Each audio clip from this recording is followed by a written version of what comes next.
Welcome to the party, pal. Your friendly neighborhood Master Chaos, back with you once again for a very special NOIRVEMBER edition of the show. This is the 2021 NOIRVEMBER. As we all know, if you're a film collector, film lover, November has been designated NOIRVEMBER. I'm not sure who started it. Somebody started it, somebody genius. And here we are. We sort of highlight noir films, or at least enjoy noir films in November. I know there's a few NOIRVEMBER sales that have happened in the past. I'm not sure if there's any on the horizon. Or Kino does them. I haven't heard anything, so we'll have to keep our eyes open for that. But I'm here with a noir recommendation for you of a recent release. As a matter of fact, I'm going to do this in two parts. This is part one. The next one will be coming out, I believe, next Saturday, if all goes well. So stay tuned for that. But for part one, I'm going to be highlighting a new noir title release from a label that doesn't do noir, from a label that doesn't necessarily do this type of film. And boy, oh boy, do you need to know about this release.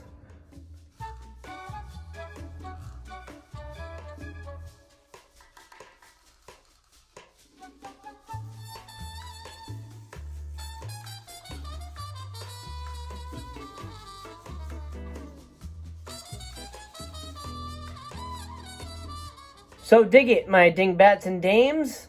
Franco Noir from the wonderful people over at SEVERIN Films. Oh my god. This is 100% a must. And this is coming from somebody who doesn't like Just Franco movies. As a matter of fact, I hate Just Franco movies. What is so special about this release is they are Just Franco movies, but in a way, they're not really the traditional Just Franco movies. I mean, in my opinion, that's a good thing.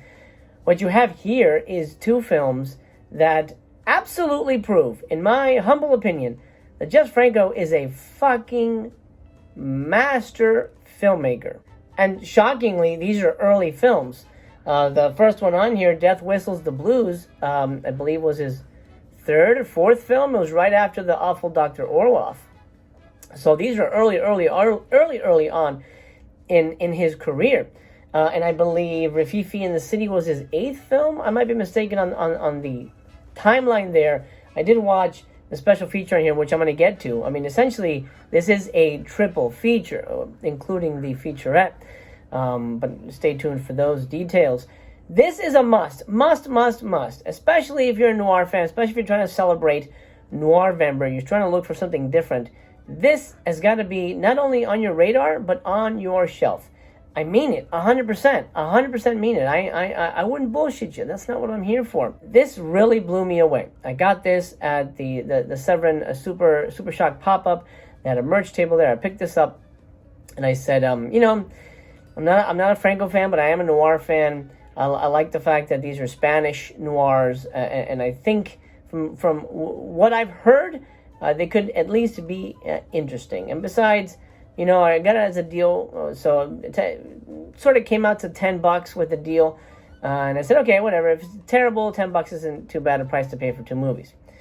Luckily, they're both stellar goddamn movies. So here's what I'm going to do. I can't give you any. I don't really want to give you too many details because I feel these movies are just so perfect and so well laid out that I'm just going to give you a bare sketch of what's happening in the movies, and then that's it. So if you're worried about spoilers, don't worry. No spoilers in here. I'm just going to give you a bare outline of what happens in both films, and then leave it at that, because I want you to experience the movies as completely, as wholesomely as possible, or as wholesome as you can get with a Just Franco movie. And I'll tell you what, this is about as wholesome as Just Franco gets. Before we get to those reviews, I do want to remind you, if you're new here, do consider subscribing. If you do, we get to hang out together again. Do leave me a thumbs up as well, because that helps the video. That helps YouTube understand that you enjoy these videos. And you know what? You want to give me a smile. And if you want to make my day, then go ahead and give me a thumbs up, because you're a good person, and that's what good people do. I am so close to 2,000 subscribers. So dang close. And what I'd like for Christmas is 2,000 subscribers. Humble request. If you're new here, do me a favor. Join the party. You have my curiosity. Now you have my attention. Let's kick it off with Death Whistles the Blues. Now, this is a superb script. Now, if you know me, if you understand my reviews, I'm a stickler. I'm sort of a nut for character development, story progression, organic story progression, and a rock-solid plot that works together. We don't always get that in kind of the movies I watch here, but here, both movies, I should say, benefit from some really fucking rock-solid scripting and some really great characterization, and that's all, of course, inherent elements in the noir genre. Death Whistles the Blues is all about double crosses and betrayals. Now, without giving too much away, it's the story of a rich man whose past has come back to haunt him in the form of a former enemy who has somehow arisen from the dead and is now looking for revenge. That's all I'm going to say. I don't want to go too much into details, but what you get here is beautiful, rich, shadow-soaked cinematography, great angle work. I mean, the camera work here is insane. The way the camera's placed, the way the camera moves, the way things are focused on. I mean, it is a masterpiece. It's almost a masterclass in noir filmmaking. And the fact that this comes out of Jess Franco, in this case, Jesus Franco, because he's, it's shot in Spanish, is shocking to me. And I, honestly, and I had written off Jess Franco as this, honestly, just kind of a perv. And I hate saying that, but just my opinion.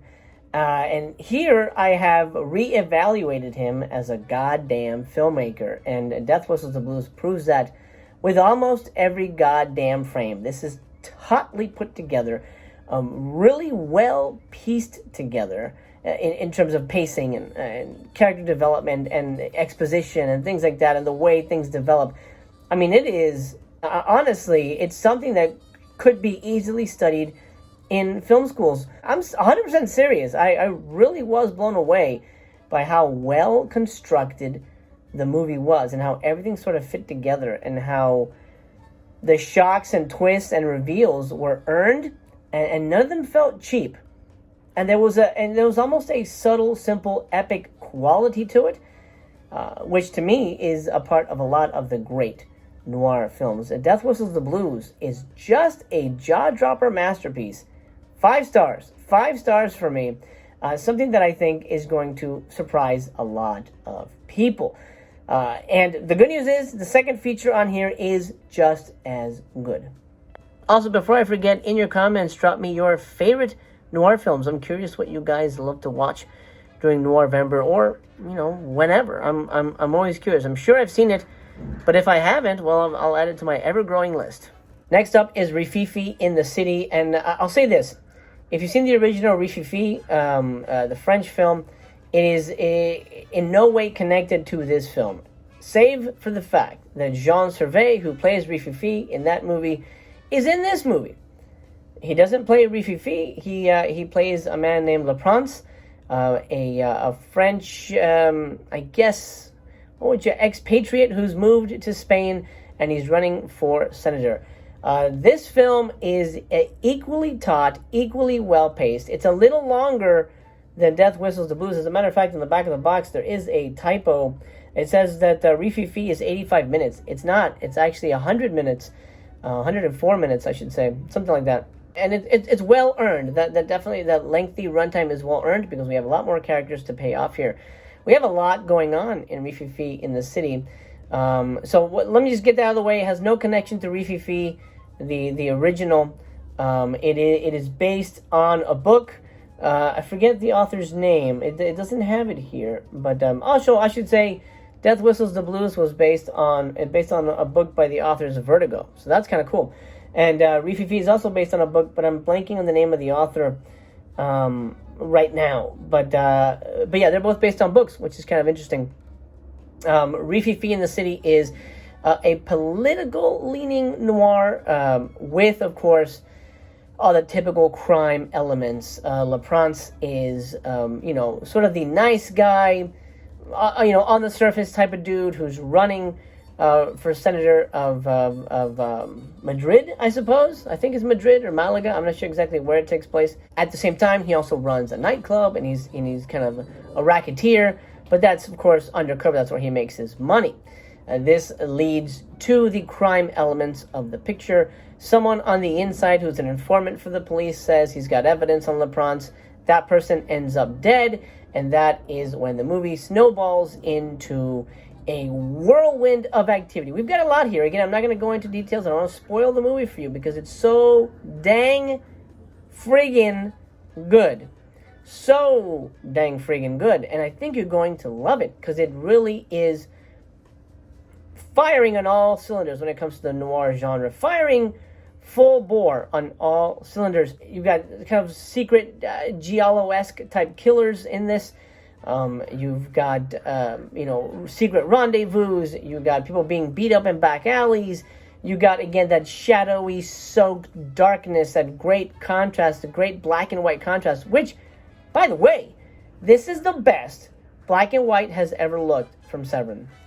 Now, I wasn't a big fan of the Christopher Lee box set. My favorite movie on there was a color film, but they had a black and white film. The name escapes me at the moment. The black and white film on there looked awful. To me, it looked like it was being projected on a curtain. It looked streaky. If you go back to that review I did, you'll see what I mean. I show some pictures. Here, this is probably the most pristine black and white I've ever laid my eyes on. It is crisp, clear, perfect. Beautiful. Looks like it was shot today. I mean, it was amazing. Amazing. I don't know how they pulled that off, but they pulled it off, and it is glorious. Immaculate. An immaculate transfer for both movies. So I'm guessing they had amazing elements for this, but fucking hell, man. Looks so yummy. Yummy, yummy. So good and tasty.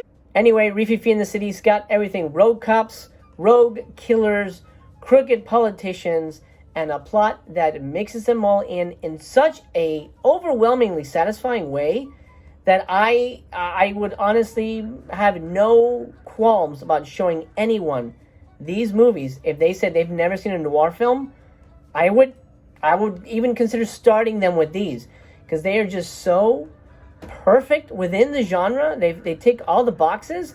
Honestly, it left my jaw on the floor. This and Siege are my two favorite purchases from Severin all year long. 100%. 2021, fucking two of the greatest things I've ever bought from Severin. 100%. And that's saying a lot because Santa Sangre 4K came out, even though I love that movie very much. I'm saying new discoveries here. 5 stars. 5 stars for Rififi in the City. That's right. Both of these movies are getting 5 stars. I'm as shocked as you are, but you need to get your hands on this shit. Well, duh. Now, there's only one big special feature on here, but it is essentially its own feature. It's a 67-minute interview with the man, the myth, the legend, Stephen Thrower. Of course, the man who champions Jess Franco the most, other probably than David Gregory. Here, he brings you a very, very incisive dissection of Jess Franco's early work, specifically Death Whistles the Blues and Rififi in the City. So you get not only a mini commentary on the films, but you also get the backstory and all that good stuff in the inimitable fashion that Stephen Thrower can do. And it is definitely worth a watch, but I will say this. Watch it after you've seen the movies because there are spoilers for the films and you don't want to be spoiled. Watch both films, then watch the Stephen Thrower doc, and you've got a hell of a fucking evening planned. It is phenomenal, and it's honestly always a treat to hear Stephen Thrower talk about anything, specifically Jess Franco, specifically good Jess Franco. Well, that'll do it for this NOIRVEMBER special. I'm going to have a part 2 coming up next Saturday. If all goes well, stay tuned for that one. I'm going to focus on 2 other recently released, as of the recording of the video, of course, noir titles that I think you should be either grabbing or at least getting your eyeballs on forthwith. This must buy. This is not going to be on sale during the Black Friday event, but if you need to top off for shipping or something, it's 100% going to be worth it. It is so good. So damn good. And I'm going to sing its praises for as long as I can. I'm shocked. Mwah! I'm sorry, Papa Jess. I mistook you for a fool. I mistook you for a perverted fool. That was my bad. Of course, he is also a perverted fool, but I'm not gonna watch those movies. I'm gonna try and see if I can find more of these fantastic fucking pieces of cinema. Okay, that'll do it. My friend, thank you so much. Remember to leave me a thumbs up on your way out the door. I love you very much. I really mean that. It means the world to me to have you here. If you're new here, do consider subscribing. I'm trying to get to 2,000 subs before the end of 2021. I'm almost there. I'm almost there. And boy, oh boy, what a Christmas I will have if it happens. For now, my friend, take care of yourself. I love you very much. I do. I really do. And I wish you the best. Signing off for now.